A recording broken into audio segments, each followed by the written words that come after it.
Today's lesson is correct. People don't get it. They don't. Right now, we live in a world that doesn't understand how important and how beneficial the Sabbath really is. Why? Because they don't understand how much the Sabbath is designed to bless us. Think about the blessings for a moment. First, imagine what the Sabbath could do for the environment if once a week we stopped all of the running back and forth and we just stopped to breathe. No industries burning up energy or producing toxins or throwing pollutants up in the air. Stopping to rest one day a week could make a huge difference to the environment.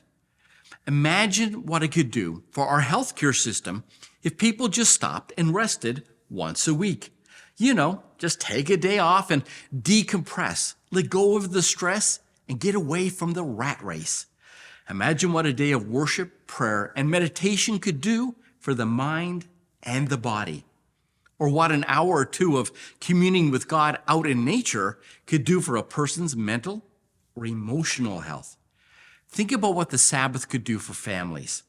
Instead of rushing off to school or to work, we spend time together in prayer and worship. And how about spending time together with a larger family called church, taking the time to learn and to grow together? Science is telling us that those who keep the Sabbath have a tendency to live 7 to 13 years longer than those who don't keep the Sabbath.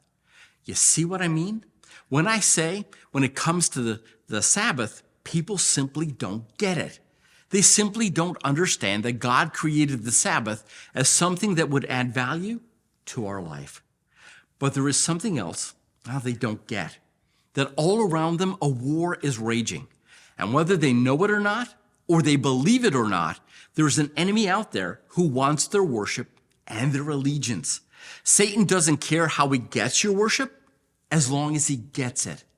And you don't actually have to worship him to be on his side. All you have to do is simply not worship God. That's it. The way you join Satan's side is through a failure to worship and obey God. Right now, they don't get it. But as the lesson points out, a day is coming when people will be faced with a choice.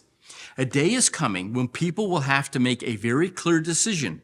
Do you worship the true God when and how he tells us to worship him? Or do we worship Satan when and how he tells us to worship him? The day will come when the day you worship on will decide our eternal destiny. My question is, do you get it? Well, that was our final thoughts and nuggets for this week. Now, we want you to take some time this week to visit your local Adventist church and share with them some of the things you've learned, about the Sabbath. Oh, and please don't forget to join us next week as Seth will share with us some of his thoughts and insights into next week's lesson, Spiritualism Exposed. It's going to be a great lesson. Well, that's it from all of us here at the Sabbath School Nuggets. Thank you for joining us this week. Now, please have a look at your lesson. Happy Sabbath to come, and we'll see you next week.